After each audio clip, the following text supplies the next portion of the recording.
This week on RSBANDB Update, the Zamarak demons invade, bringing slivers, rerolls, and lore. We revisit mobile with the shocking realization that 1 in 5 players play exclusively on mobile, and Jagex is working on a RuneScape survival game. What should we expect?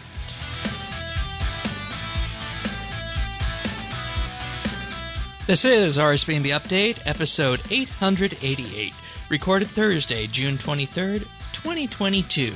The 40%.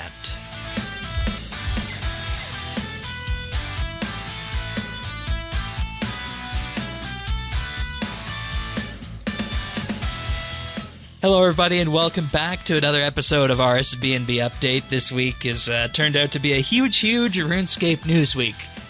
I can't remember the last time we had this much actual news that wasn't around at RS Update, Tanis.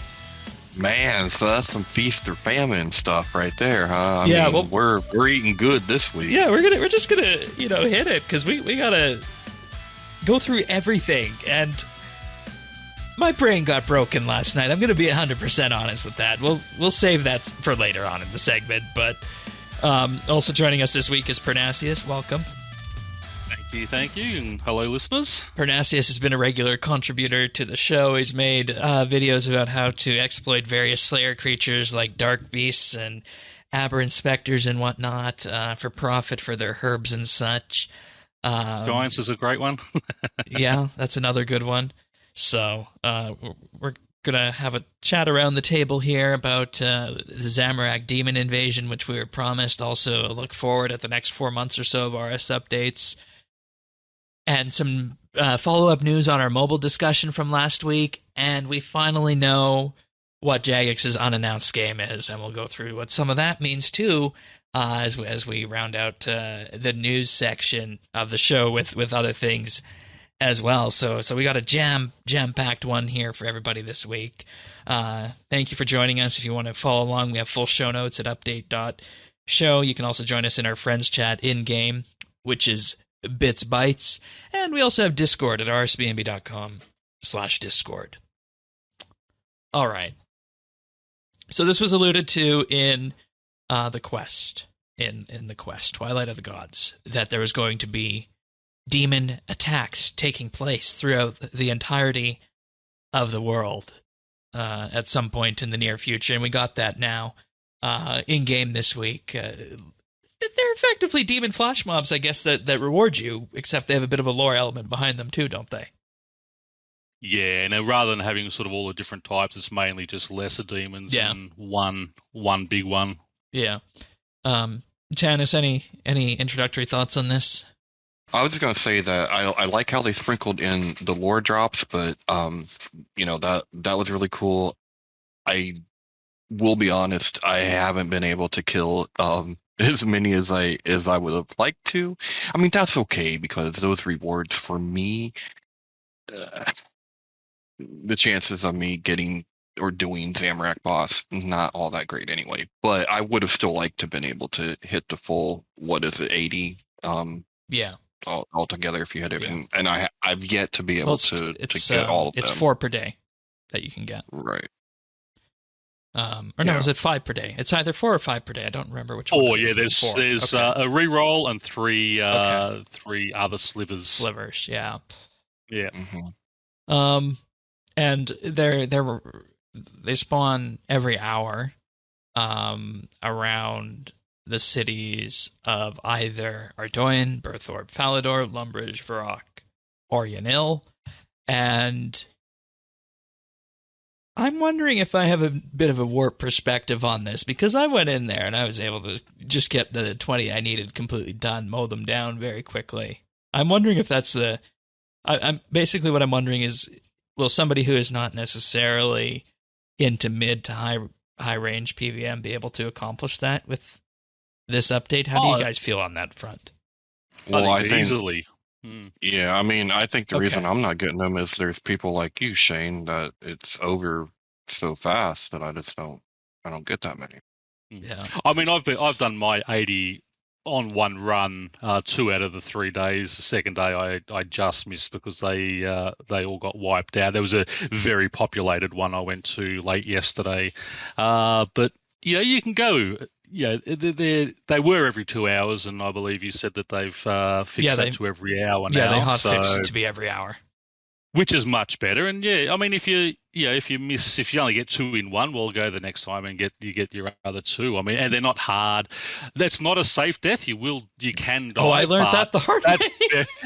That is very unlikely, unless I just run all my AOE ability. I go down with mage and just run all my AOE abilities. Yeah, you only have to tag a creature. As long as you tag it and it dies, you're fine. So. In hindsight, Greater Ricochet with Corroming, Corruption Blast, and Bombardment was probably not the best idea. Were you running Soul Split? Yes. Oh, okay. Still died from that. Wow, okay. But in any case, this is an interesting event, not only because of we don't know what the slivers are going to upgrade. We know that the die rerolls reroll loot, of course. We're going to talk about the lore in a little bit first, but one thing I wanted to touch on with this, and Mod Jack was in the Clan Quest Discord talking to the folks release day about this, and he said this is their way of effectively bringing the lore of the quests to the surface world without committing to the full-scale world events that we saw with World Event 1, 2, and 3 and whatnot. It was that way to bring that change forward, and there has been a push inside Jagex to do that more, but the question has been, of course, how do you do that without, putting forward a huge budget like we saw before to completely destroying, say, Edgeville and then rebuild it in that way. So this is what they came up with for this. How do you guys feel in terms of how it worked in accomplishing that of bringing the lore to the surface world? I wouldn't have put it in the same kind of category as I do like I said, I like the lore drops, but I think that's kind of a carryover from a change in direction I did. Well, the lore drops actually come from specific demons, believe it or not. Right. Yeah. Yeah, no, I know. But that's kind of like bringing the lore into all kinds of different aspects of the game, right? Yeah. Where they've talked about intertwining that. As for the events themselves, I mean, for me, it's very reminiscent of Demon Flash mobs, right? Like, very reminiscent. Yeah, I mean, I wouldn't be surprised if some of the code running under the hood is not necessarily the same, but inherited by it, right? Yeah. So Demon Flash mods 2.0 basically. I mean, I like the way they've done it. I mean, I love the world events, but when you have to dedicate 6 weeks of time to those type of things. I think this is a really good way for those, for the general player as a whole, rather than just those straight hardcore lore hounds chasing it and such. You get in and out in 5 minutes time. Get your little slivers and things, which will upgrade your gear in the future. I think it's a really well thought out way of doing it. I have a question for you guys. Obviously, we got the slivers and we got the rerolls and we got the lore coming from some of the other NPCs. What if these kind of things were to become more common with the lore in the game, in such that, say, every 2 months or something, we had one of these 2-week-long little events and you could take part in it, get some items that are relevant to the content that's coming out, and maybe throw forward a cosmetic or something like that, like a cosmetic override with that. Would you guys be on board with that kind of thing to create engagement? Every 2 months, I think, might be a little bit too frequent. But, sort of 3 or 4 times a year, I wouldn't mind. Okay. I think it's a good way. Just, it builds a little bit of anticipation towards those events coming out and gets people sort of interested. Zamarak as a boss, I'm sort of in two minds about how I feel about that. But this is, okay, now I'm getting a little bit of a lore drop. There's a few little things I can get early access to try and, help me in it. It has piqued my, not my interest, but piqued my anticipation a little bit more towards the new boss. Yeah. Sorry, Dennis, go ahead. Oh, I was just gonna say what I like about it is that it brings the story of RuneScape to the people that aren't necessarily into questing. Bingo. Bingo. Yeah. Bingo. Yeah. 100% right on that. 100% right on that. And on that same thing, Zamarak, or sorry, not Zamarak, Armadil, Azanadra, and Saradomin will appear at these events. Yep. And the unfortunate part about this is that at one of the ones I was at in Falador, poor Armadil spawned behind the fence and couldn't get out. He was stuck.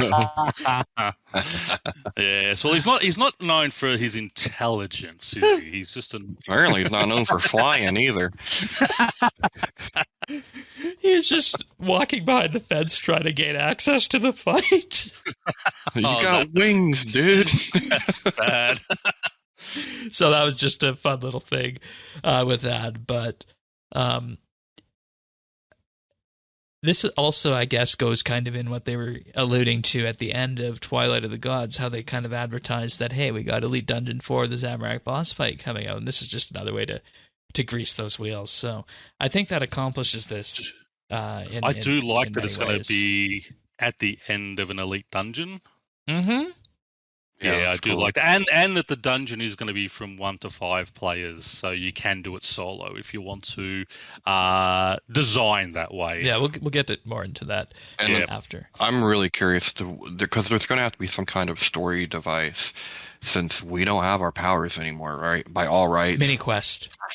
We can't even stand up to, I mean, you know what I mean? Like, there's going to be something.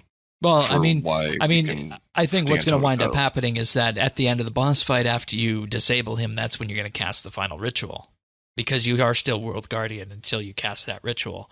Yes. So I think. We still have our powers. We still do. Yeah. Spoiler alert for people who haven't done the quest yet. But, yeah, we should be. Yeah. Oh well. But yeah, we've got our powers still. It's only once we cast the new edicts, then apparently it will take all our World Guardian power. Okay, I was wondering what that was, and I didn't pick up on that. Yeah, so, those were just test runs in the quest. Oh, okay. Yeah. I'm really curious to see what the slivers upgrade, because there's one for each combat style. Yeah. Well, that's and it. They said it's armor, didn't they? Like, they just said gear. Gear, okay. Yeah. Gear upgrades, and I was thinking, well, we've just recently had ring upgrades. We've had the new capes. Are we going to get some sort of necklace upgrade, perhaps? Maybe these are the things that are going to reduce Switchscape. Maybe, because they did say there was a piece of content coming out that would do that. That would be good. Yeah. I mean, you could your two-handed weapon into passive, maybe, or take the invention perk of it, because I know they mentioned planted feet and such. But anyways, we'll save all that speculating when we learn more about that. Probably next week we'll get a better idea of what some of the rewards for that look like, or maybe even in a few minutes we'll see the bow for the first time. I want to go through some of the lore that came from this event in particular, because they send you around, you go kill 5 different demon-type monsters. They apparently have a 1 in 25 drop rate, which really isn't too bad. When you think about it, 1 in 25 is not too bad for what we're talking about here. You'd have to kill a Black Knight, a Greater Demon in the Wilderness, a Monk of Zamarak, a Dagon High Monk, and a Zamarak Mage. So all these are relatively low-level critters, which is good. So it's not something that you're gonna necessarily have to sit there and camp for ages out to wait for your bloodstained note as one of them.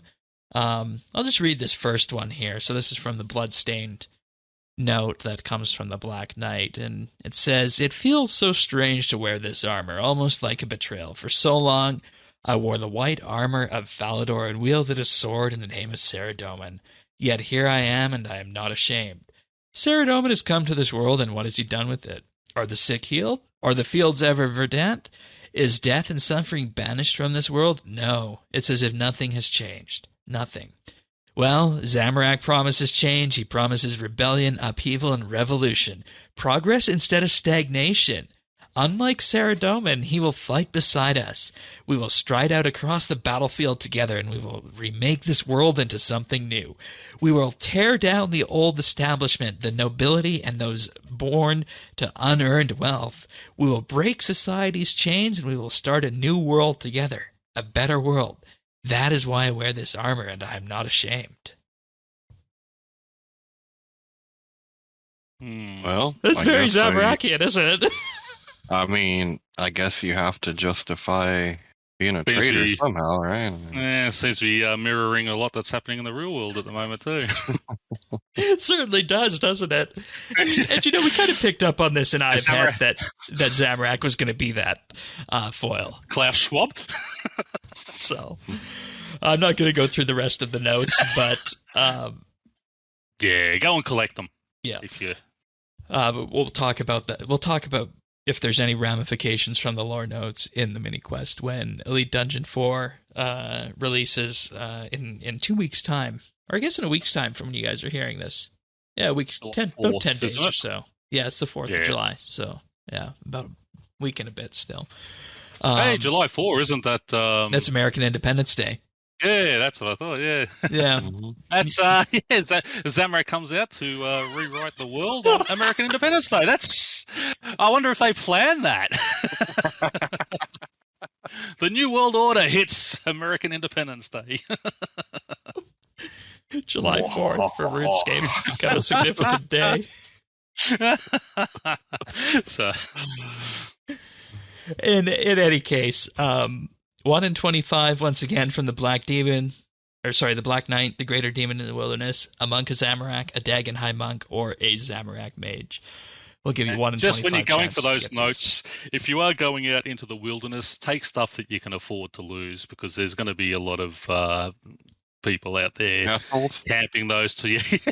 I was going to say douchebags, but yeah. Oh, okay. Who will camp there and just kill you, just to get their 2.5k drop or something. Yeah, it's almost a sport at that point. Yeah. That's what I mean. As a player, we're not a nice person. So we've been kind of dancing around the issue, of course. We've of course got the demon mobs appearing on the world from Infernus, but we also now have a look at what's happening going forward with the Legacy of Zamarak and the coming updates. So what we're going to do with this is we're going to run the trailer, and then as we progress through that, we'll take pauses at certain points and discuss what we see and hear. So let us begin. Okay, here we go. Battle Zamarak in an epic new boss fight. Return to a reborn wilderness with optional PvP. All this and more coming in Legacy of Zamarak, RuneScape's exciting new storyline. Here are the updates you'll be playing over the next few months. Zamarak, Lord of Chaos, is an epic 1 to 5 player boss experience, which scales all the way up from an accessible story mode up to literally impossible enraged difficulties. Those who triumph against Zamarak will be rewarded. So first thing that we have there that we saw, 1 to 5 players with story mode. Brilliant. Previous one were 1 to 3. Yep. So that means that anybody who wants to complete this on week 1 for the story and just to get a feeling of what it's like will have no problem doing that whatsoever. So we will have coverage of it this week or when it launches on the show, but we are planning on taking a full run through it with the usual PVM. I do love the fact that they do story modes on these type of things for those people who aren't real PVMers but want to get into the lore and know what it's all about and such. I think story mode is brilliant for those type of players. Yeah. And we also, for anybody on the YouTube version right now, I am showing the new bow, the Tier 95 bow, which I assume we'll be learning more about very, very soon.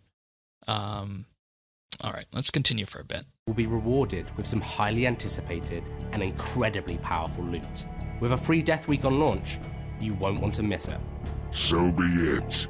Die by my hand. With Zamarak hunkered down in the wilderness, you're going to have to conquer an elite dungeon to get to him. Up to 5 players can head into the dungeon at once, with the dungeon's difficulty scaling to your team size. The dungeon uses an enrage system. As the enrage level increases, enemies' life points scale up. If you prove yourself enough times, you unlock the ability to bypass the dungeon, allowing you to take on Zamarak as many times as you want. Feel the rage of a god! Once you've made it through the dungeon, you'll arrive at the true challenge, the god, Zamarak himself. You can take Zamarak on as a brave lone warrior, or battle him in groups of up to 5. The fight and the rewards will scale with the number of players. Zamarak is RuneScape's first group encounter to make use of our enrage system. So it's an enrage system, and it sounds like you're going to have better luck in terms of getting the drops that you want if you go with more people. And scalable too, which is what I love. Yeah. And the next part of the sentence here is that the enrage doesn't cap at 4,000. It is unlimited. Well, you're missing the biggest part, Shane. What's that? We took another bug and turned it into a feature. Which bug are you talking about? You can, once you've done the dungeon so many times, it said you Oh! can bypass and straight to the boss. This is not the first time we've Right. seen something like that. Right, people got 2-week vacations last year Yeah. for that, didn't they?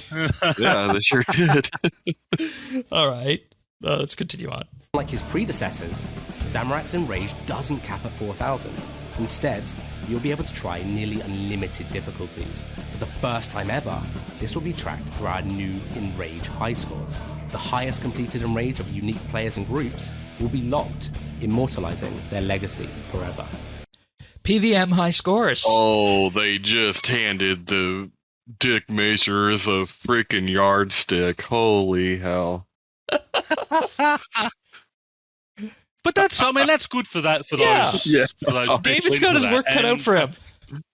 The good thing about that as well is it may actually bring some more players, the PVM type players onto Twitch and such and get people watching. That's my I'm thoughts going exactly. for the high score Mhm. and all that type of thing. So if you can actually get that interest of your players on Twitch doing RuneScape 3 trying to get high scores on this boss, the more interest it can generate, we can bring new players in and such. I'm all for. I mean, it's not something I'll ever go for, ever be interested in personally, but hey, anything that can bring players in and get that type of thing happening, I'm fully behind. Yeah, and then my next question is, can you then make the Archglacier and Telos so that they also have permanently scalable Enrage beyond 4,000 and add a similar high score mechanism to that?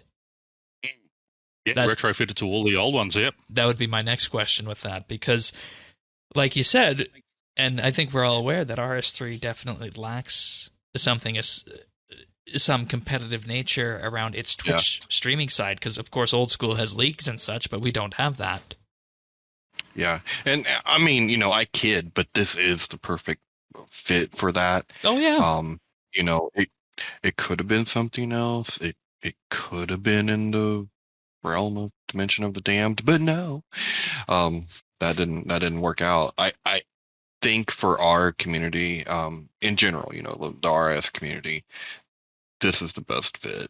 And I think it's going to make, I might even watch some streams, right? Like, I'm not really into PVM. I don't really watch a lot of PVM streams, but I could get into this, see how people are doing. Yeah, absolutely. That's it.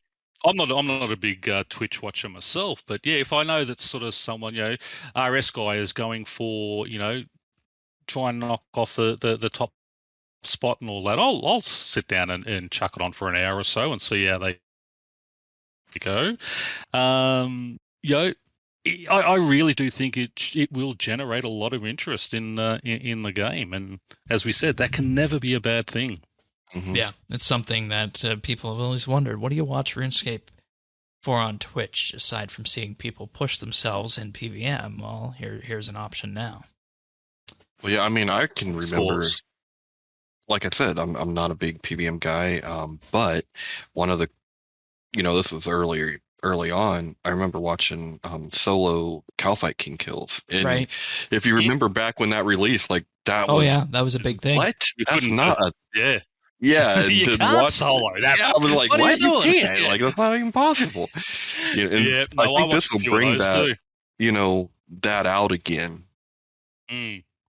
And as Shane said, if they, if this is successful and they can retrofit it to some of those bosses that are capped at 4,000 and start bringing that high score out, it can only be good. Yeah, or even just do it for future bosses, right? Because you could just put every future boss on an enrage mechanic in kind of the same template that you did for Glacier, because we all agreed when that one came out that was a good introductory to PVM boss. Well, I'll do the same thing with all the bosses going forward, unless there's something simple like matriarchs. But anyways, let's continue. You never stood a chance. A storyline wouldn't be a storyline without quests. In the aftermath of the boss fight, we'll catch up with Moya and Daughter of Chaos. If the last few years of epic quests have left you not really knowing where to start, Daughter of Chaos is the perfect jumping-on point for the story.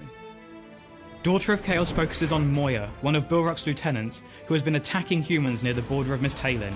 Adrastea views her as the biggest threat at this point, so she asks you to travel to the wilderness, track her down, and stop her. As Basilissa, it is my responsibility to safeguard the human kingdoms and maintain their alliance. As you're working with Adrastea's agents to track down Moya, you'll come across traces of Moya's memories.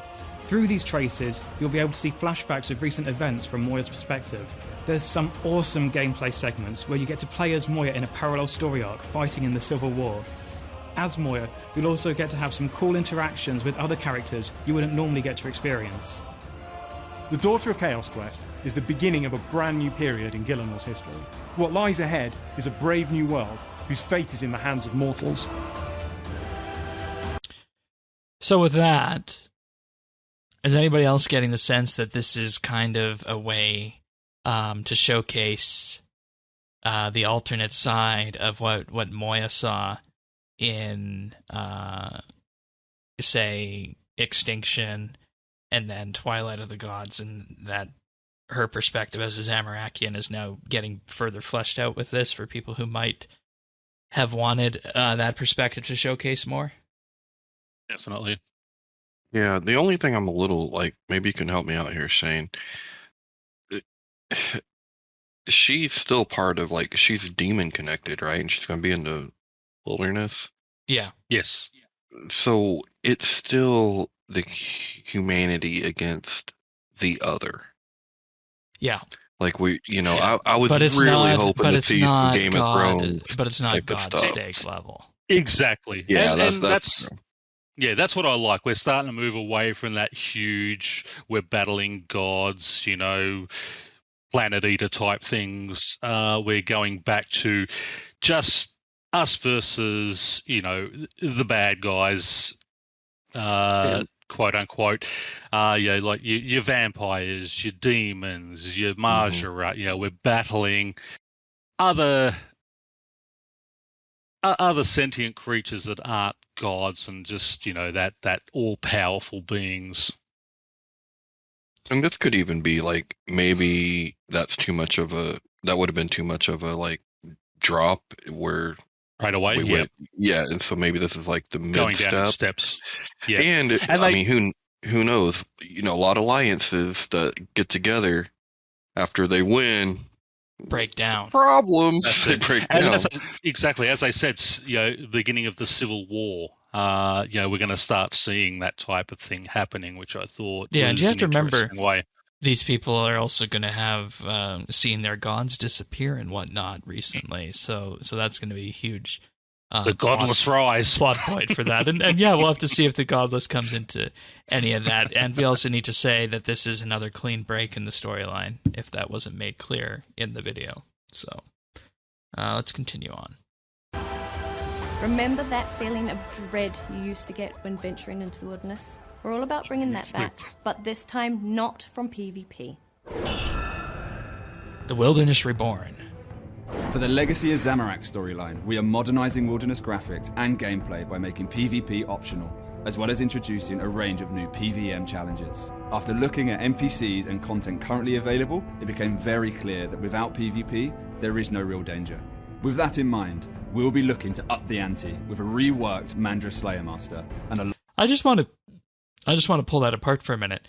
So they're upping the danger without PvP, but at the same time, they also say that you need PvP to do that, and it's going to be optional. So that seems like a bit of a contradiction there. No, I think what they're saying is they're going to have stronger NPCs, which is fine for me. I mean, I hate the wild. I avoid it like the plague. When I do my criminal bolts, I'll quite often skip the 3 trees out there and just do the 5 in the safe areas, just because I can't be bothered with that stress factor. I mean, I suffer anxiety, and going out there that can really trigger me. But yeah, if I'm out there and it's an NPC that's going to attack me, I've got to keep my eye out for that. I'm all for that. You know, if an NPC can 2-hit me and I die, well, so be it. I'd rather that than 4 players come around, tally block you, and then they just all hit you when you've got an axe and they're sitting there with T85 weapons on you. All right. So we're also that idea. We're also getting Wilderness Slayer, which we'll let them explain now. Yeah. With that in mind, we'll be looking to up the ante with a reworked Mandra Slayer Master and a load more challenging NPCs that he can assign. Should you wish to engage in this Slayer method, you'll be rewarded for doing so, particularly with a brand new Wilderness Slayer drop table. It's worth mentioning that all NPCs will be aggressive, multi-way combat, and not lose aggression towards you, regardless of how long you've been fighting, so you can ensure that no corner of the wilderness will be truly safe. Along with the new PvM gameplay. So, Wilderness Slayer. Are you in? Love it. Are you in for that, Tanis? I wish I wasn't 120. Hell yeah. My God, you guys. I wish I wasn't 200 mil. Yeah, totally. My old can't wife wait. is spending a lot of time out there. All right. I love the fact that it's multi-combat. They'll never lose aggression. Because, I mean, aggression potions are great and all that type of thing, but I mean they are expensive when you're fighting some creatures that don't drop huge amounts of money making GP. The only way. Well, go ahead. Go ahead, Shane. Okay. I was just going to say. Okay, you first. Sorry. I was just going to say that to me, this is how Slayer difficulty should be brought up versus mini bosses. I was just about to say the opposite. See, I think having the multi-aggression, the stronger monsters, but traditionally Slayer is the way to go. Because it's not a change. You don't have to all of a sudden learn how to PVM to do a Slayer creature. This is true to the skill, only it's being brought up and the difficulty is being raised with the same mechanics that you're used to. Yeah, and I was going to training.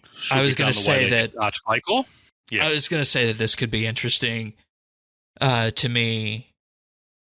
And I just finished that article about Slayer and why upping the drop tables really I don't think helps the situation. To me, this would be interesting if we were looking at kind of like let's just say kind of like a up the ante on the Slayer streak mechanism, almost making it kind of like a bounty mechanism and make it so that it's done purely in the wilderness and offer the choice between there of your traditional, kill 50 to 150 of these Slayer creatures, or maybe on the other side do something boss-related instead on that same vein. That's what would make it interesting to me, is if they added a PVM angle to it. Yeah, but see, to me, Slayer isn't bossing. Bossing, the best way they've done bossing, I thought, was Archclaycore for learning how to use go against different mechanics, do your switches and all that type of thing. Slayer is generally you're laid back. I'm going to take one weapon type out there, fight as much as I can. Take my potions where I need to, eat where I need to, and I think having a more difficult version of those type of things. Because let's face it, no one dies in Slayer much anymore unless you're truly AFKing and, that. So this brings that risk back and risk versus reward. Okay, I'm going to get better drops and all that, but I am going to actually face dying at these type of things. And without the one-hit ripper drops. I mean, I thought that was the stupidest mechanic, especially for Aussies where our ping isn't the greatest and you click, but it takes a half a second before you move and, he's dropped down and you're dead. I think this type of thing is a breath of fresh air that Slayer needs, and hopefully we'll see some more creatures released in that sort of 100 to 120 mark. And they say they want to increase the danger in the wilderness, and if they do truly manage to do that with Slayer without PvP, then that is something I will have a look at. But I honestly don't know that it's possible. Well, you still have Reaper, Shane. I mean, what you were describing. I know, Reaper.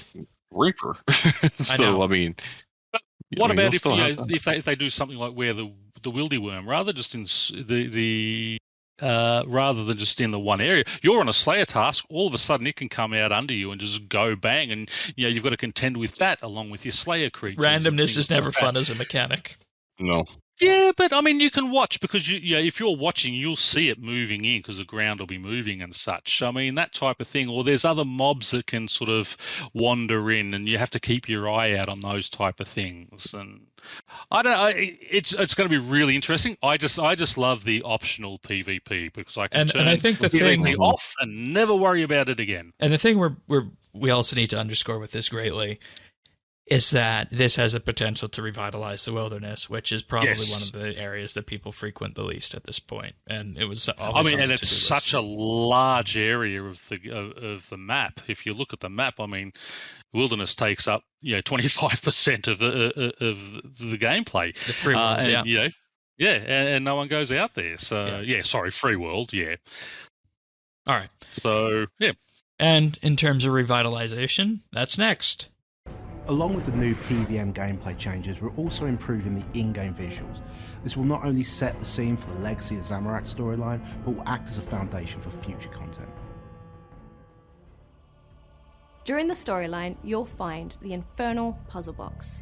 This new reward item will get stronger with each Legacy of Zamarak update you complete, and the final tier is something you're really going to want. There's even more coming up later in the year, but for now, get yourself ready to fight a god. So the Infernal Puzzle Blocks and of course the Wilderness graphical rework. I think we all knew that there would be a Wilderness graphical rework with that, so that's excellent. We'll talk more about that when we see it. Have to on our own. Do we think that this Infernal Puzzle Blocks is going to wind up being like the ring from the previous storyline? Or is it actually going to be, something a little bit more? Because obviously the ring is a utility thing, but it's not something that provides you with huge amounts of loot, kind of like how this is inferred by saying it's going to be something that everybody wants. We'll see. Yeah, is it something you're going to have to wear in, sort of in your pocket slot? I just hope we don't go too far on the hype train with that before we realize what's happening, because exactly. I'm not getting excited about that until I know what it is. Yeah. Because I've done that before. Oh, great. And, is that what it was? So Bingo. I don't want that feeling again. Bingo. Yeah, like when you're expecting dino arrows and you get Iowa. Right? Kind of like that. Both are good. Both are good. Both are good. The order.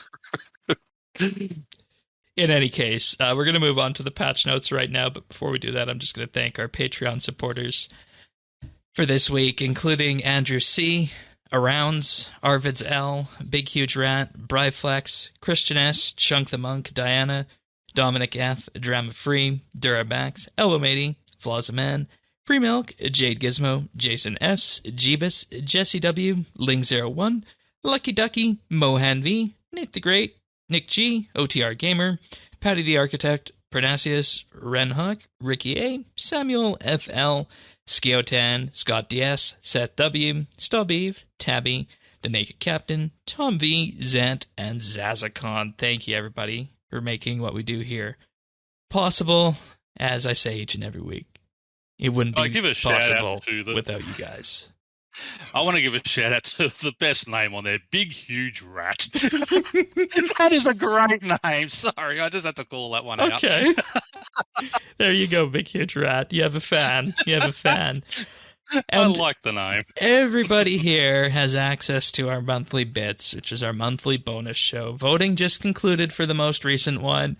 And Tanis, I told you this was going to happen. They voted for, in a majority, again, the PVM boss tier list. I think it's rigged. I think it's really not rigged. I checked the votes myself. The votes should go back to whatever locality. You need Dominion to come in, do you?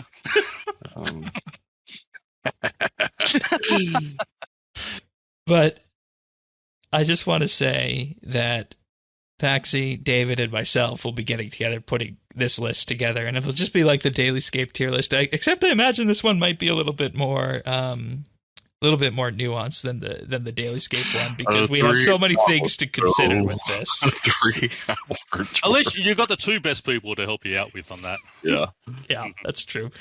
But if you want to hear that when that comes out in early July, or you just want to gain access to the entire back catalog of monthly bits, all you have to do is check us out at patreon.com/RSBANDB. Check us out there.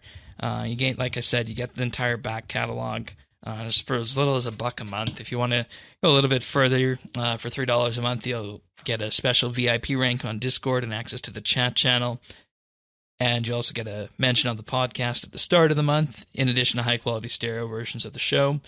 And for $5 a month, you'll receive a shout-out on the podcast each and every week and gain exclusive access to the outtakes that we use to make the clip show at the end of the year, in addition to everything else. So that's if you want to give the ultimate gift. And, of course, we are working towards the Hot Ones Challenge. And with that, just check us out at patreon.com/RSBNB. It means the world to us. And I love working on these monthly bits. I always love seeing which way you guys are going to go. And you guys in the Patreon community, I just have to say, have been hitting all of the marks with these votes. I think for the last 3 or 4 months, Tanis, it's been majorities north of 55% on all the monthly bits that have been chosen, interestingly enough. Nice.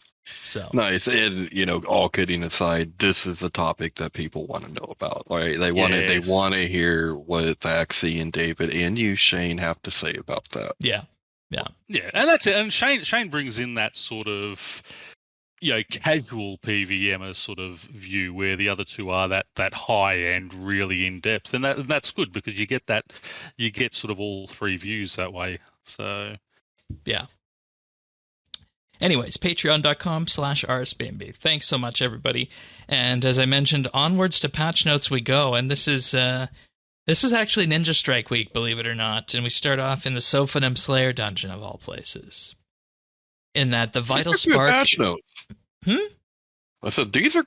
Wait till you guys hear these patch notes. These are good patch notes. They are, because the Vital Spark drop rate chance now scales with the Slayer level required to kill the creature, meaning that Imperial Guards and Gorilla Axe now offer greater chances of Vital Sparks. And we just need to say how important the Vital Spark drop is, because you have this thing called the Limitless ability that is worth upwards of 500 mil for this one threshold ability, basic ability, that allows you to earn adrenaline faster. It's an interesting thing to play around with and use to build up to thresholds and ultimates and specs faster, but when the Limitless codec is north of 500 mil, that's out of reach for a lot of people.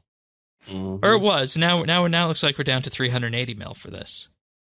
Vital Sparks have calmed down a bit, so and we went through these about what you can actually use for the Vital Sparks. So, and some of these came from codices of the past, sigils of the past, believe it or not.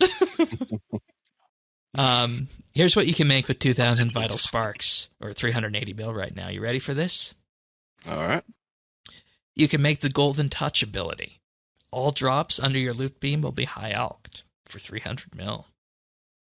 You can make Limitless, no longer required to reach 50% adrenaline before using threshold abilities. You just activate Limitless. Or the Unsullied ability, which maintains a player's corruption damage buff and prevents the monsters from taking advantage of the player's corruption status, obviously, for use in the Sophanum Slayer dungeon. Also, of course, Vital Sparks are used to make things like the Orthan Furnace Core, but you only need 10 of them there, so that's not too bad for that. But for all the abilities, you're looking at 2,000 Vital Sparks and presently 300 mil. So something definitely needed to be done with Vital Sparks to make them a little bit easier to get, I feel, for the price of what you're getting. So. Well, yeah, and I mean, and obviously Limitless is the driver for that, right? Yeah. It's good that the harder the creature, the better the chance of drop, which is the way it always should be. I never really liked the Sophanum Slayer dungeon, I will say that. No, and I was going to bring that up. I thought it was in another patch note further down, but that is my favorite part of this, because if you spent any time in that dungeon, which I've spent a lot,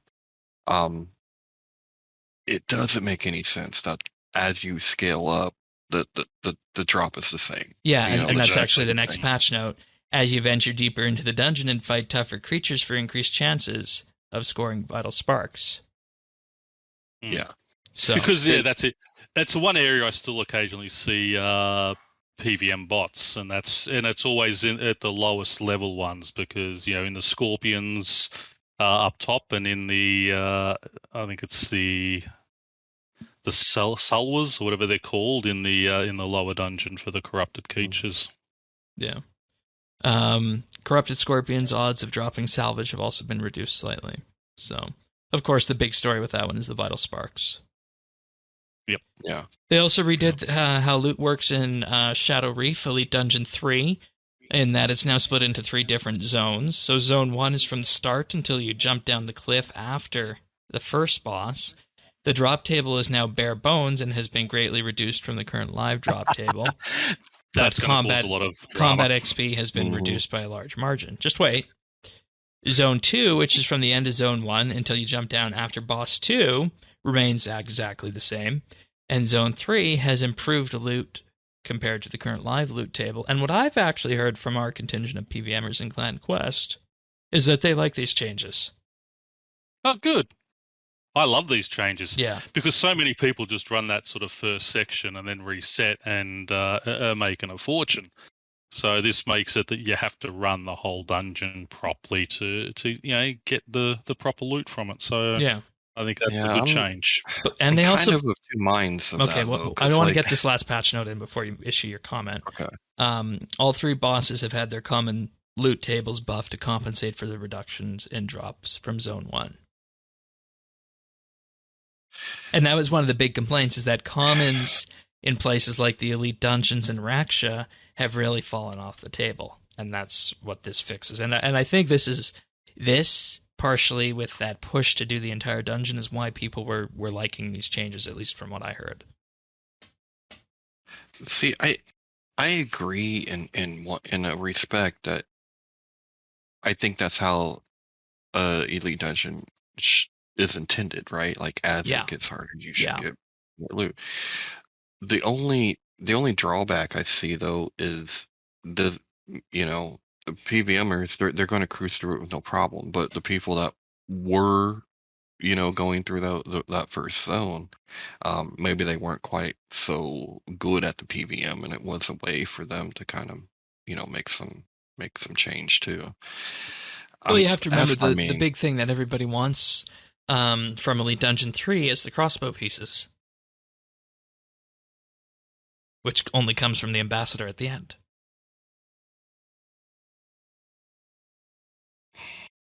Yeah, but I mean, I'm talking about like most people are just farming it for the dungeoneering tokens. Well, you can do that in any of them in the first phase, honestly. Yeah. So, mini bosses are really good for that, and especially in Elite Dungeon 1, I've done that before to farm tokens as well. So, oh, I bet you have, Shane. We know how you like dungeoneering. Yeah. You know, when I got 120 Dungeoneering, I spent the last 1.25 mil XP from tokens. I have 27 more hard mode floors to do before I've completed it all. All right, moving on from Dungeoneering. I only want to get the achievement done.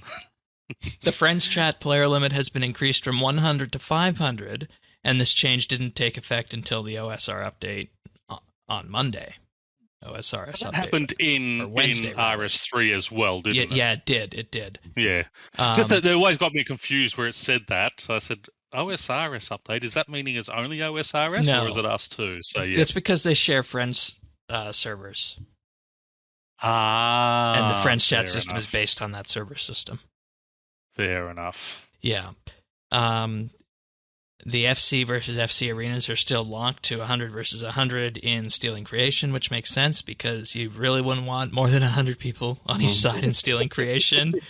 The overflow that occurred if too many players joined a team in Stealing Creation has also been fixed, and I think the biggest Friends Chat that is going to benefit from this and thank everybody for it is probably the World 60 Penguins group. Yes. So, that's definitely a great change for them. All right, so that's the end of the Ninja Strike. Anything else on that one from either of you? No, nope. I think some good ones in there this time. Okay. Next, the Pride Mini event can now be played on free-to-play worlds. To accomplish this, they moved some of the NPCs temporarily for this to ensure that everybody would have access to this event if they wanted to play it. And they also corrected the order of the colors on the Pride banner. Tanis, we had a discussion about this last week in pre-show.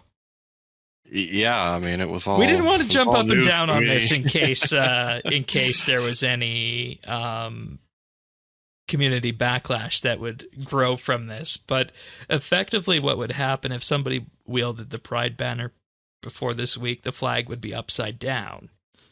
And typically an upside-down flag is a symbol of somebody in distress. So it's good that they fixed this. Oh, okay, that's what they fixed. Okay. Yeah. that makes more sense. Well, because you're talking about the order of the colors, I'm like, and I didn't know what order, it's all supposed to be in. Oh, okay. But yeah, now that makes sense that this is what was fixed. Okay, yeah. Yeah. Roy G. Biv. To remember your old color scheme of the rainbow? Yeah, I think it's supposed to be something like that. It might be slightly different. They improved the communication device when teleporting to Zamarak's hideout during Twilight of the Gods. Scaffolding and post-war Santista will no longer kick players out of the instance during Twilight of the Gods. Interesting bug. Dying in War's Retreat now counts as a safe death. We talked about this being hotfixed last week, but it's in the patch note this week for that. And the handed-in all plushies dummy object can no longer be found at the Grand Exchange. Okay. Huh. Did not know what that one was. Never even realized that was in the database, but there it is. And the polishing perk now correctly upgrades sea salt to Alea sea salt when mining salty crablatines in the Ark. And there's our patch notes for the week. Not bad. Okay. We talked about RS Mobile last week. We talked about RS Mobile a lot last week. We did. And they said that RS Mobile represented a third of the players. But now we have an article from mobilegamer.biz who spoke with Mod Mike, Matt Casey, product director for RuneScape, who revealed that 40% of the total player base is on mobile. And analytics from third-party app analytics companies estimate that Jagex has made $10.2 million from 1.4 million downloads of the RuneScape 3 mobile game. And I'll say that again, 40% of the total player base is on mobile. Mm-hmm. Then about half of that number play purely on mobile, and the other half play on both. So that means that 20%, or 1 in 5 players, play exclusively on mobile. Mm-hmm. This broke my brain. This didn't surprise me at all. I mean, I'm pretty sure this is exactly what we talked about last week, and you were closer to the idea that maybe it's people that log in once in a while, and I'm like, I think it's people that play on mobile, man.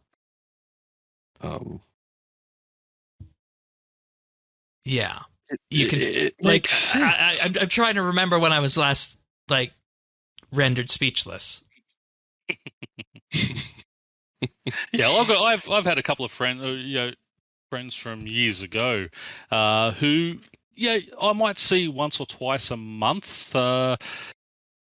Sort of the last couple of years, but since mobile, you see them for an hour or two every day now because they've got their iPad, they'll log in at lunchtime at work and things like that. So, it hasn't necessarily brought in new players, but it is some of those casual players who play once or twice a week now can log in for an hour or so every day on, either on their phone or on their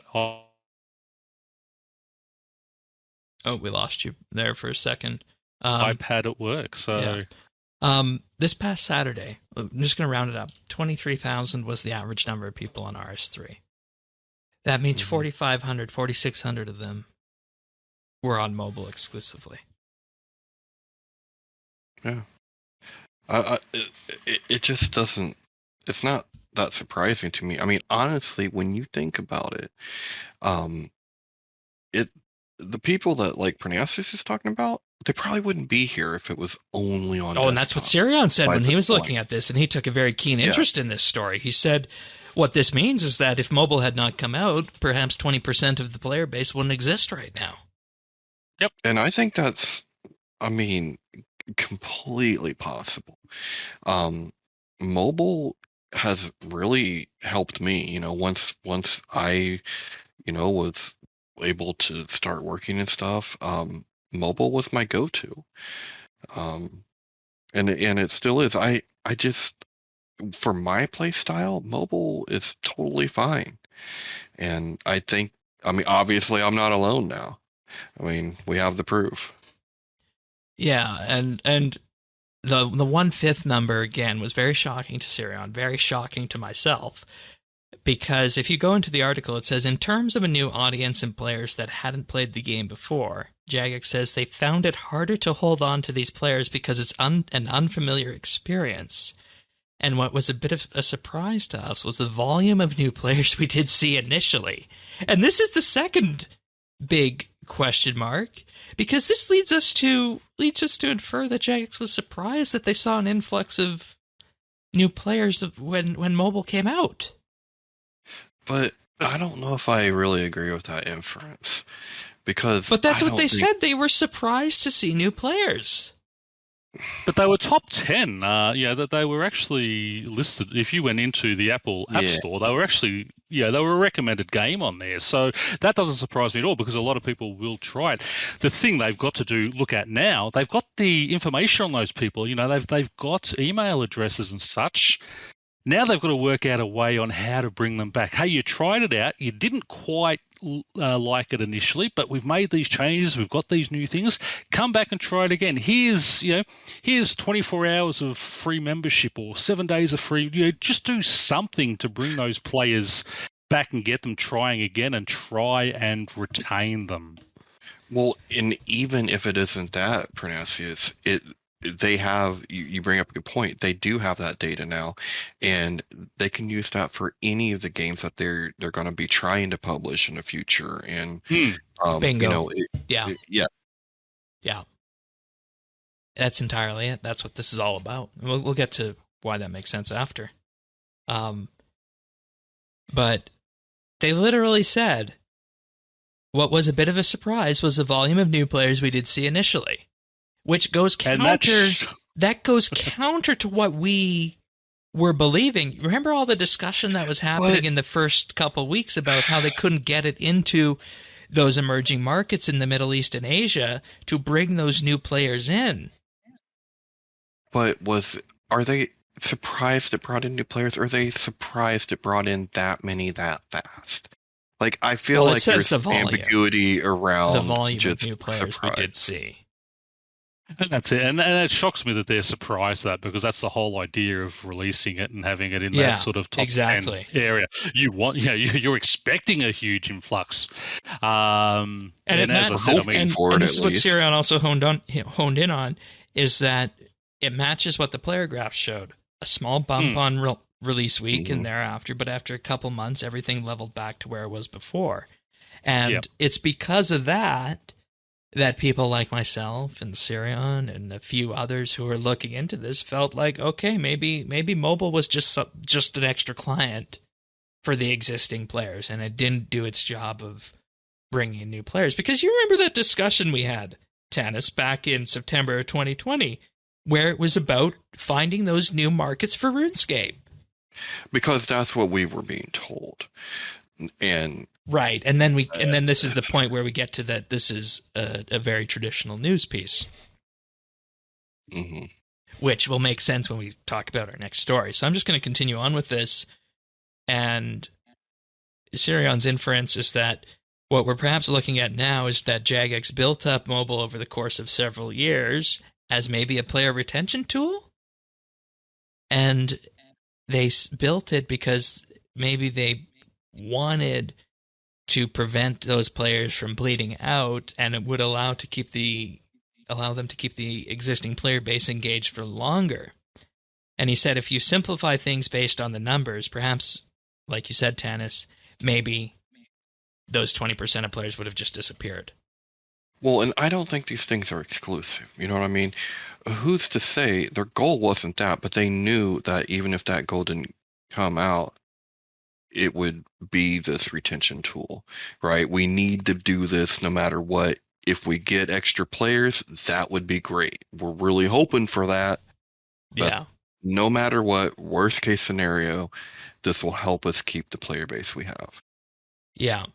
And Sirion said, either we've been wrong this entire time, in this case, me and him, because it's largely been me and him who have been on that belief that mobile was primarily designed just for the existing player base after seeing it not penetrate and bring in the number of players that something like Old School did. Or Jagex is just releasing this right now to show what's happening under the hood and effectively reframe mobile as a success. Bingo. Spin it, those. Marketing 101. Spin it to a positive. Yeah, I mean, actually, I think it means we've been extremely, prescient. We just talked about this last week. Literally, while we were talking, he's probably given us a review. So, every company, first and foremost, they're a company, right? So, I mean, all they're doing is making it sound as good as they can, and this is a good result, right? So I mean, I wouldn't blame them for that. But yeah, I think Sirion said they were retconning. Yeah, exactly, 100%. And isn't that what we said they needed to do all this time? Get somebody in marketing to drive these narratives going forward.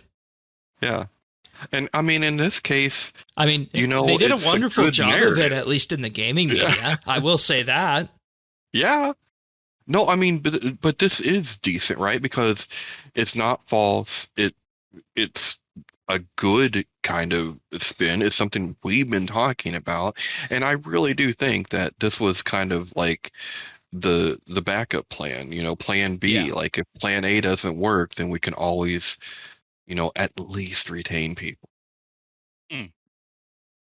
Yeah, that's true.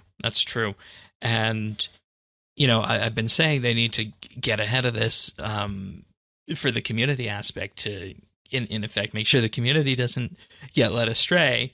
But at the same time, when you're looking at this in the entire gaming ecosystem of the wider gaming industry, especially with Jagex wanting to be a publisher right now, having these numbers out there, I think, makes sense. But at the same time, why didn't we hear them yelling about this last fall? Because they were still trying to get the new player. They were still under that belief. I mean, what I like about this, I mean, for those numbers that they did share, those look pretty good. I mean, that's a decent amount of money for that few of downloads. I mean, I know I'm saying it's not even a conventional. It's not even a conventional mobile game. No, and I mean, most mobile games, they well, not most, but you know, some of the bigger ones, their download numbers dwarf that. Yeah, you know, like that's not a real big download number. It's big for us, but not in the, you know, mobile world. Don't forget, in that 10 mil, that's going to be, you know, buying bonds, buying memberships, all that and type that's of my stuff. next question. That's all part of the What do the in-app purchases look like for these exclusive mobile people? How much are they buying, and how much how much can they keep RS3 keep the money flowing into the RS3 coffers, so to speak, or the Jagex coffers, I guess, at this point. But they never went whole hog mobile. Like, when I spend money on this game, it's usually when I'm actually playing on my desktop, right? Like, I don't see this monetization method being the traditional mobile approach. Like, I don't spend more money or anything when I'm playing it. So I would think that would just be parallel to what people do normally in the larger game. All right, that's fair, I guess. Mind blown. That's all I got to say about that. And I'm not going to look at mobile the same way ever again, and I'm not going to look at the mobile community and the RS3 community again the same way when I realized that potentially up to 40% of the player base is on mobile and half of that is playing exclusively on their mobile devices. I'm not going to look at the community again the same way. Yeah.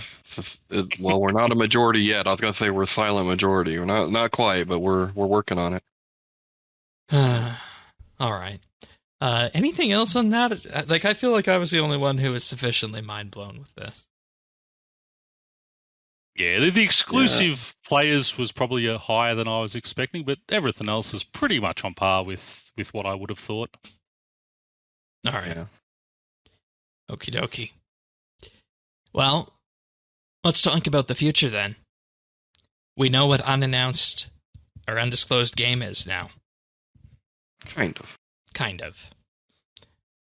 They announced 3 hires, including a senior producer, Maddie Harper, an associate technical director, and a principal technical artist who are joining Jagex to work on an undisclosed Unreal 5 open-world survival game set within the RuneScape universe. Dude, ever since this news dropped, I've actively had to try to hold my hype down. Yeah. I am so freaking excited. But let's also just remember, let's remember Chronicle. I loved Chronicle. Netscape. Chronicle was a decent game. Chronicle was fun, but again, it was that's the game that should have been released on mobile. It never was. Yes. Yep. 100%. I played it occasionally on my desktop, but I mean, it was the game I would have, while I was when I did work, I'd jump on at lunchtime. I would have played a few rounds, but I couldn't because it was only a desktop game. Yeah. Think about this. A survival. Oh my God. We're going to be, fishing, hunting, wood cutting, fire making will have an actual freaking use. Like, well, we have all, it's like, we have the tools. We can build it. Like, RuneScape. With the appropriate marketing, this thing could display 7 days to die. Yes! In before Tannis comes on 2 weeks after release of this, going, no, I can't use any of the skills I wanted to use. It's all combat. This sucks. I'm just surviving PvPers. They all went to this. Exactly. That's the. I mean, I never get excited about anything I read until I see it these days, because I've been. I'm 52, so I've been disappointed many, many times on expectations of things that never work out. Yeah, and that's the key thing though. here. Manage expectations. Don't get too hyped about it, because as with many games that are under development, a lot of them do not see the light of day. So until we have a firm release date, let's not count our chickens just yet. Yeah, but They've Unreal been 5 for 5. 6 years, haven't they? It's been a long time. Yeah, it's been a while. Because ModMark hasn't been sort of an active RuneScape developer a good 5 or 6 years. Yeah, but they have another this game. New one. They have the action RPG as well that they're working on. That one that. So this is a third game. No, there's only two. This is a survival There's only game, two. so- There's the Okay, RPG. I mean, Sure. RuneScape, and then the second new game, I should say. Okay, sorry, I thought this was the same one that they've been talking for the last 6 years. So okay. Yeah, that's kind of what I thought at first too. But being a survival game, I'm just. What do you think, Shane? What's the chances? Are we going to get WSD control? Yeah, we should, right? Yeah. In Unreal 5. Oh yeah, absolutely. I want to talk about the people here, because these are some pretty hefty hires. So, Maddie Harper, who will be the senior producer, will work directly with the executive producer, product director, and product marketing team.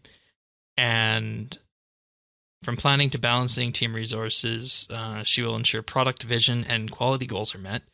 She comes from Ubisoft, having worked on games including The Crew and Assassin's Creed Syndicate, to more recently Watch Dogs Legion and Rainbow Six Extraction. Okay. Guillaume Barloy, the associate technical director, worked for both AAA studios and indie studios, worked with other games including Drive Club, Test Drive Unlimited 2, and Little Big Planet Karting.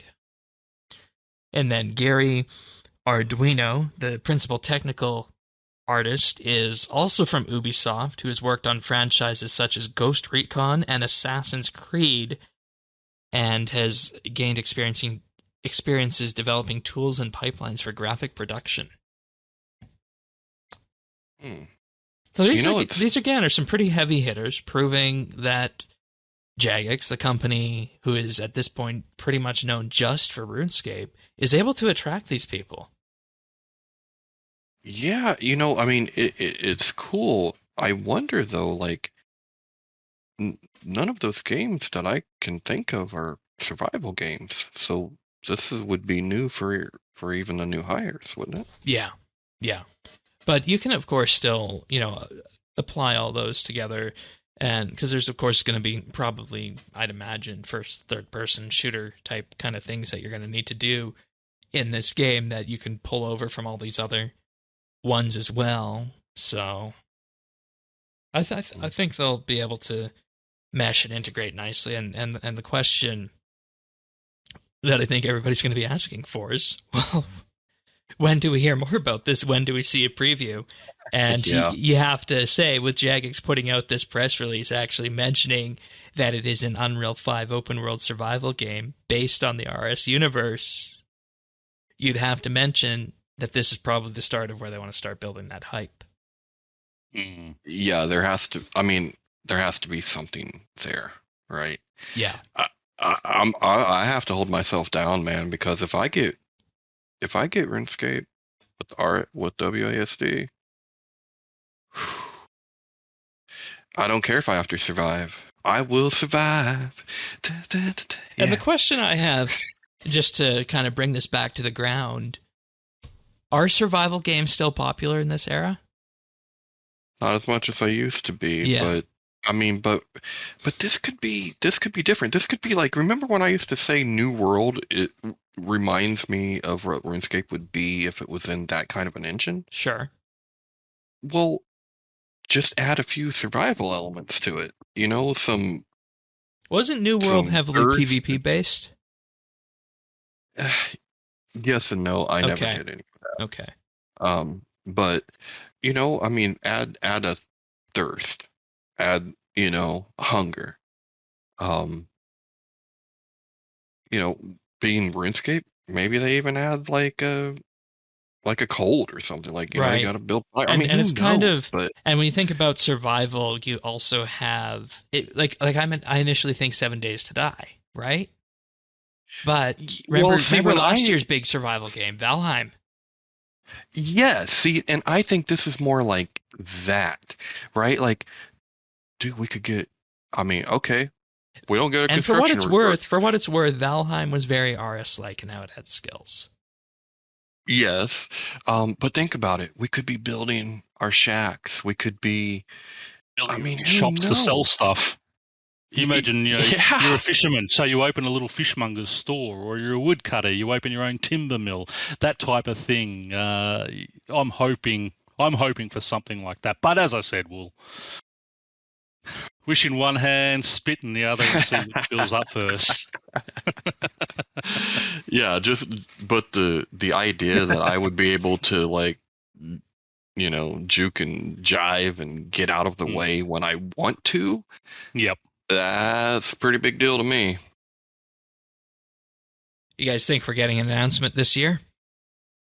I wouldn't say We this might year. get an announcement this year, but we might not get it released for another 6. Yeah, I'd say it'd be a good year in sort of. Because this is the kind of thing you'd want to announce at at a RuneFest, I think. Yes. Is RuneFest, that's not coming back this year, No, not is it? this year, no. No.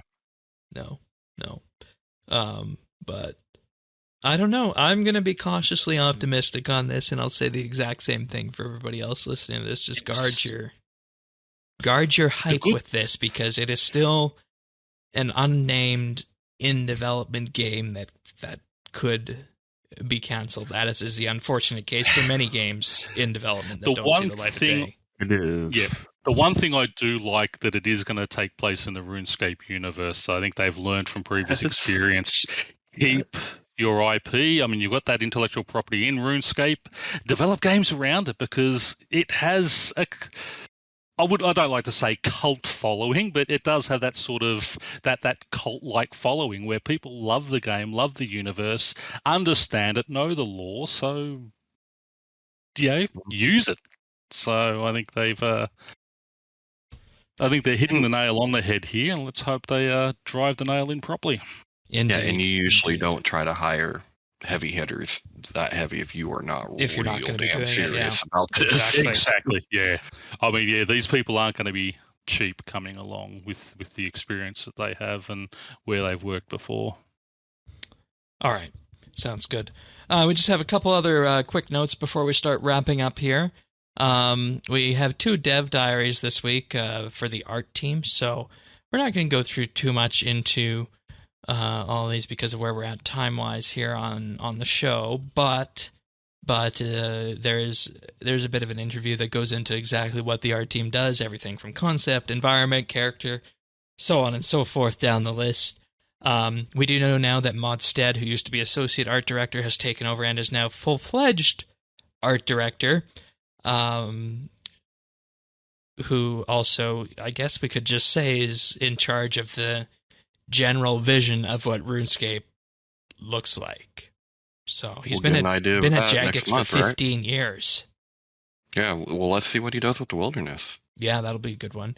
Then there's also part 2 where they go into how you make things look like RuneScape without, like has been talked about before, pushing too hard on graphics that the engine, of course, has the capability for, but just doesn't look like they would fit into game. They talk about the creation of Croesus, and at the end of it, they also talk about the character avatar refresh when it comes to RuneScape's unique look and constraints. And I'll just read a bit from this. They say, as an example, we're still exploring the possibilities of an avatar refresh with extra levels of customization. And this is a highly complex and challenging project because the avatar is linked to so many other systems and content. Plus, it has deep emotional attachment. It needs to be handled delicately, and we want to be 100% confident they got it right. And they'll be talking more about the character avatar refresh in future posts, which I found interesting, and that's why I wanted to highlight that they're going to be talking about it. See, you know where you could try new things and make things modern and do all the stuff that you always wanted to do, but you know your community would never let you? Yeah. New games. I don't look for this avatar rework to happen. No, I don't think it's going to now. No, we're too divided as when it comes to things like that. We have a lot of people that I would say are very traditional. We have people that are like, yeah, I'm game. I don't really whatever. And then you have people that are real hardcore fashionscape, and it better look. I mean, they're open to it, but it better look good. And I just think no matter what you do, you piss off some segment of the community. And that's why I don't think it's going to happen. Well, what they actually have showing about that on the avatar rework angle is they have imagery showing that they'll actually be able to map eyebrow and eye movement independently of the face with this avatar project. Oh, they'll be able to, in effect, rig it much more like you would in a traditional game. Yeah, no, I mean, I think it would be awesome. I was here. I saw how people reacted when they changed something as simple as a cape. And we're talking about your character's face. I'm all for it. I just don't see enough support to push it. And I think we go back to a question we had last week at that point with the avatar rework. Do you pull it? You're just going to find out what I'm saying is true if you do. I guess. Hear me now, quote me later. Yeah. I don't know. I will just say that there's a lot of fun little peeks forward to the Wilderness graphical rework, amongst other things that you can see in these blog posts, and kind of get a behind the curtain look about how they are able to pull things off like that. And the Wilderness rework, in particular, in part 2 of this post, looks absolutely wonderful, I will say. So well, I'm looking forward to the graphical rework of the Wilderness. It's going to look fantastic. Yeah. They also did address skins, because people always talk about the legacy skins and such. That's one I do want to go through, actually, the retro skins. So it was there was versions that had to be picked between the Dragon Scimitar and the Whip, of course. And they said that they've started concepting what the remastered Scimitar could look like and adding extra sketches. And they want players to let them know what they think of all the different options that were available to it. In particular, 3 different remastered options that are available, plus remastered, plus some extra detailing around it that would be allowed to go through it. And, personally, I honestly just think you need just the remastered. I don't necessarily know if we need the extra detailing on this. And this is at the very tail end of the last post, I must say. So it's interesting that that's where they put the bid for feedback. But well, and I think they're kind of in a bind with it, because what people are wanting is the remaster. But to try to not look so out of place within modern RS. With modern RS, yeah. But you know what? I don't think people mind if they see something that would look out of place when it comes like that, because it's a symbol of oh, remember back in the day? Oh, I remember that. Or I was here at this time. This is what I used to. Exactly. People would respect it. And that's why I say keep it as close to the original as you can. Yes. Exactly. Yeah, I agree. Yeah. Okie dokie. And the final bit of news is that the beach is coming back on Monday. The revamped blog post for that is up. We'll, of course, have all the full details on that next week, including, yes, Tanis, you're right, everyone's favorite hole is back, the dungeoneering hole. Yeah.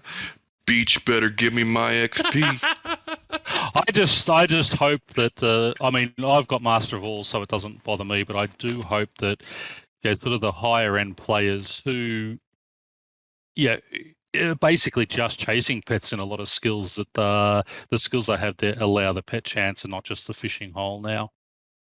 Yeah, because that would get more retention down there with sort of your higher end players. Yeah. And we'll talk more about this next week, but the changes look good to me, because I think that like you got to give people a reason to do it, and I think this is good enough that we'll be able to have our traditional beach and our traditional socialization and stuff. It's nice, it's fun, but it has to be good enough to pull me away from what I'm doing.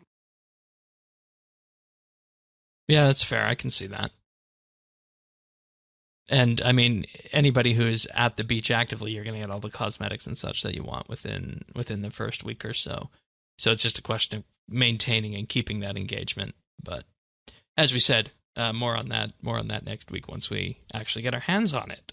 So we're going to move on to our picks of the week. Tanis. All right, so I got a really cool pick. Right now, it is on Game Pass. But if you don't have Game Pass, you can get it. I think it's about $20. Yeah, it's $22 on Steam American. I know that because I bought it the night before it was released on Game Pass and played it like all night, so I couldn't do anything about it. But my pick of the week this week is Teenage Mutant Ninja Turtles Shredder's Revenge. If you are a fan of the old Turtles games, or you're a retro gamer fan, you like the old the beat 'em ups and the hack and slash and the side scrollers, this is a very, very traditional Turtles game. You can play as all the Turtles. You can also play as April or Splinter. But it's very, very reminiscent of the first two Nintendo games, the Nintendo arcade game, and the very first. That's going way back to the 80s. Way back. When I played those games. Yeah, well, this looks modern. It's modern graphics, but it's a side scroller. It's got that retro feel. I mean, we're not talking like you're going to be seeing, It's not like you're going to be able to like see blood spurting out or something like that. I mean, but it's just, I don't know, man. It's just such a callback, and I have really been having a lot of fun with it. That's my pick of the week. I've been kind of doing a couple chapters a night. It's probably, I would say, maybe like I don't know, 7-8 hour, story to run through. But, that's actually really good for a modern game. Yeah, and I mean, I don't know. I mean, like I said, the way that I've been playing it, so far, that's probably about what I think it's going to turn out to be. Yeah. But it's just so fun. Like it's such a callback to the arcade game, and even how like the very first Turtles game, you drove around in the Turtles van and you'd have to go around and go to different spots. Well, it's the same thing now, but it plays like the arcade game, like when you're actually fighting and stuff, and you can obviously team up with people, and it's just a really cool game. All right, and cheap, right? Like $22 for a brand new game. And apparently, it also has split screen. Mm-hmm. So that also goes back to that too. So there you go. Yeah. Okay, sounds good. Pernasius? Yeah, well, my one is it's a TV show. It's HBO Max one in Australia. It's playing on Foxtel, and that's Peacemaker. Now, for anyone who was a fan of the latest Suicide Squad movie, forget the one they did a couple of years ago, the new one with John Cena and such. It takes place a couple of months after that movie, and John Cena, reprises his role as Christopher Smith, or the Peacemaker, who will kill any man, woman, or child in the pursuit of peace. It's basically about him. Rather than going back to prison, he's been put up in a new group to fight an alien parasite that's coming down and trying to take over humanity. And the beauty of it is it brings back a couple of characters from the movie who were just nameless characters in the office, but they've become sort of part of his entourage in this. And Jennifer Holland, who plays Harcourt, and one of the guys who was really weird in the first movie comes back. He's starring as Economos, just helpers of his. But basically, if you Marvel is not great. DC is not great at movies generally. I love Marvel movies and DC TV shows, which is seems weird, but it's only 8 episodes long. Very irreverent, very politically incorrect. Yeah, you need to have a good sense of humor for it. John Cena playing the role of Peacemaker is just hilarious. You can tell the fun that they had making this show. The writer of it basically got locked down for 14 days. He had COVID. He was isolated for 14 days, so he decided just to write this. 8 episodes long. It got so many rave reviews and love. It was only supposed to be one season. They actually have renewed it for a second season now. Oh, wow. Basically after 2 episodes, HBO said, you know what, we want a second season. So that just tells you how popular it was. But yeah, just great fun. It's basically like a super long movie. It's only 8 episodes, but it's that type of thing you sit down, and I binge watched the entire season. I ended up going to bed at 4 a.m. Because I watched the entire season in a night. Nice. I just couldn't turn it off. It was just so funny. So yeah, that's my one. Just give it a check out. As I said, if you like your superheroes, you like your comedy, and you don't mind, some humor's a little crass, but politically incorrect. But there's a reason behind. If you see it and watch it, there's a reason behind everything they do in it. It's so well written, so well acted. John Cena, as I said, he just has too much fun in it. And even the opening sequence, there's a dance that they do for the opening sequence, which is hilarious. My son and I have been practicing it, and told my daughter we're doing it at her wedding when she gets it done. So, so you see that wedding? Imagine a big 6'2", 125 kilo guy doing that dance. But you'll have a lot of fun with it, and it is HBO Max, so it is sort of rated R, a lot of swearing, a little bit of nudity, not a whole lot, but it just really, really well done. Okie dokie, sounds good. Before we go on to achievements, I just want to let everybody know that the RSBANDB weekly gaming events are back every Tuesday at 10 p.m. Eastern in the RSBANDB Discord server. Games are happening. This is an event that started years ago.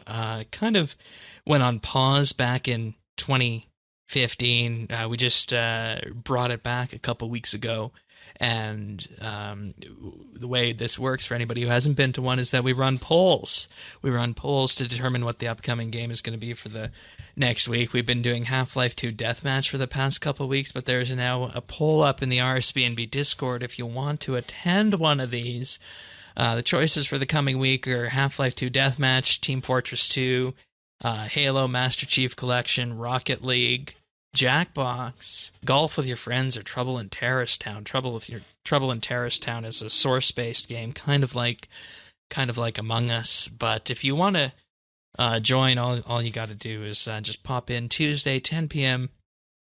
Eastern, and we look forward, of course, to seeing all you guys there, and do vote in the poll in the RSBANDB Discord. That'll be pinned in there for anybody who wants to find that by the time this episode is out. So we look forward to seeing you all there next Tuesday. All right. Now we're going to move on to achievements. I didn't mess up the order this week, Tannis. We're good. That's right. You didn't forget. Starting off on the 22nd, we have Nero S with 99 Prayer, Sparty Pants with 120 Smithing, Battle/X got 99 Runecrafting and Firemaking on June 21st. And continuing on June 21st, we have Dennis with 200 million Magic XP, Podio 22 with 99 Strength, also on June 21st. June 17th saw Sid Raines with 120 Herblore, and also on June 17th, Clean Tosels with 120 Archaeology. Nicely done. All right. Yeah, and then moving on, we have Mosum Natha with 99 Prayer and 99 Invention on the 17th. Then we have Donna with 99 Magic on the 16th, and Laura Deluxe with 99 Magic on the 16th as well. Well Congratulations, everyone. Well done. Yeah, very nice. So, Tannis, what have you been doing on RS Mobile this week, dare I ask? Well, on mobile, I'm a working man, Shane. Somebody's got to work in this game to provide those plate bodies for people. So, I put in my honest day's work, and then I've been on the desktop to do the demon mobs here and there. Right. Like I said, the first couple times I wasn't quite getting the numbers I expected. But now that it's hot fixed, I might try to do it again and give it a shot. I also it sounds like I was on Populated Worlds because you guys didn't sound like you had the same trouble. So yeah, I should have mentioned the way I was finding it is I just went to the Legacy of Zamarak channel in the official Discord, and they were calling them out there. Okay. Yeah, that should have been mentioned earlier. But yeah, I mean, the pretty normal week for me. Checking out the new stuff and then going back and working on making a living so that I can someday afford to have some gear. Yeah, that gear is always an interesting question. Let us know when it's time for that, and we'll have that discussion about which way you want to go on that, because there's plenty of good choices, and it might actually be less expensive than you're thinking it will be for what you need. Well, from your lips to God's ears, because I've never had this much money ever, and it's nothing. It's like nothing if I were to go and buy, PVM gear. So. Okay, fair enough. What have you been up to, Pernesius? Basically just AFKing a lot of Yak Track, just going through the different tasks. I used one skip on the agility one because I just couldn't be bothered doing that, and it was 50 game ticks to complete it, which is, I think it was about 5 hours play, so I thought I'll just skip that one. So completed that yesterday. Other than that, just doing my clue scrolls. I've got 800 of each between easy and elite banked caskets so far, so 200 more to go in each of those. 201 of the masters, and just working on even though I'm 200 mil archaeology, just down getting the red rum relics, I think they are number Tetra compasses. Tetra compasses, that's the one, because I seem to get 1 in 3 of those gives a master clue, so I want to try and get as many master clues as I can done as well. You also got the 1 in 100 Dragonmatic chance and the very rare key chance as well. Yes, I do. I wouldn't mind a Tony's Matic, just to say I've got one. But other than that, been down to the Twin Furies the last few days, just trying to finish off that drop log. I need 1 pet and 1 blade to go to complete that, and that's basically it for me. All right, sounds good. As for me, largely just working on the same Yak Track stuff. I'm almost done making another 25,000 Dineros. Very nice. I'm hoping that there will be a huge push for those on launch week. What are you putting any of the anima on them, or just making just the dino arrows and let people put their own anima? I have a stack of jazz anima. I'm betting that will be useful. That's the one. Fair enough. Yeah. But aside from that, I have been going weekly to Iowa, as you call it, Tanis, doing the weekly there with the Anachronia resources, and I only have two stories left to get. Sorry, that was the other thing I did. I did complete that on Tuesday as well. Yeah, and I think then with their grace period, they set that appropriately then, because I've been seeing a lot of people start to complete it in the last couple of weeks or so. Yeah, no, I think the grace period was pretty well timed on that. Yeah. I mean, it's not that I have a Master Quest Cape or I'm going for a Master Quest Cape or anything. I mean, the best caping game? I mean, I last time I said that it was about a comp requirement, and this isn't necessarily to mean I'm going to be going for Master Quest when I get that. I'm not saying that, but you never know. I didn't think I'd get comp this year either, but there we were. Once you look at the list and you're like, oh, well, I only have this and this. Oh no! I got like 50 plus Master Quest requirements left. Yeah, that's a good thing about those requirement that little drop table there, because you can have a look and say, oh wow, I've only got like this many left, and just gives you something to do. And when you're bored, you can just click it up and say, hey, look, I might tick off one of those because I'm bored and not knowing what to do. Yeah, but then the problem is that I start on that, and then that's all I do for the next 6 months in game. That's the problem? I thought that was RuneScape. That's a good thing, yeah. Well, but then what do you do after that? The next thing. The next achievement. Then after that? The achievement after that one. Same thing. There's always achievements there. You always have PVM. That's true. We always have PVM. I think, I got to get more people into raids, I think. I'm going to start raids again. Because I didn't like their answer last week on that. What was their answer? Shane. Mazcab is effectively done and done. Oh, okay. Yeah, I mean, the group you're with that's running it is like the only regular people I know of that run that. Like, you basically were trying to encourage people to go buy cassette tapes, right? Like, I wouldn't go that far.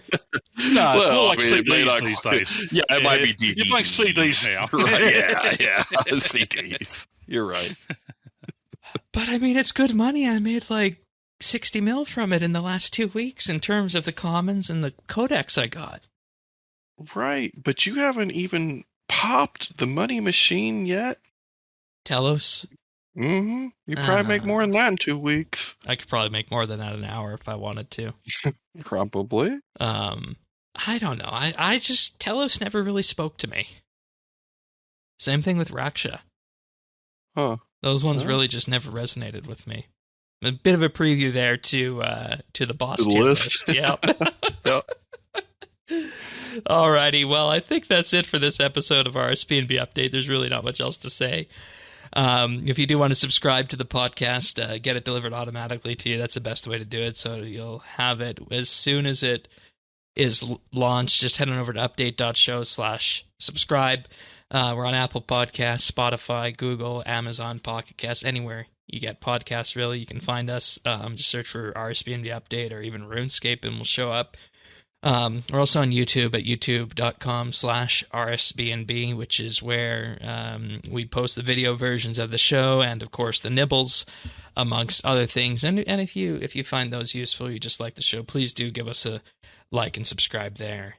It really helps the channel out. Like and subscribe on the episodes, too. Really helps the channel out. And With that, I think we can say that we'll be back next week for another episode of RSBANDB Update, diving deeper into the legacy of Zamarak and the beach. We'll see you then, everyone. Take care.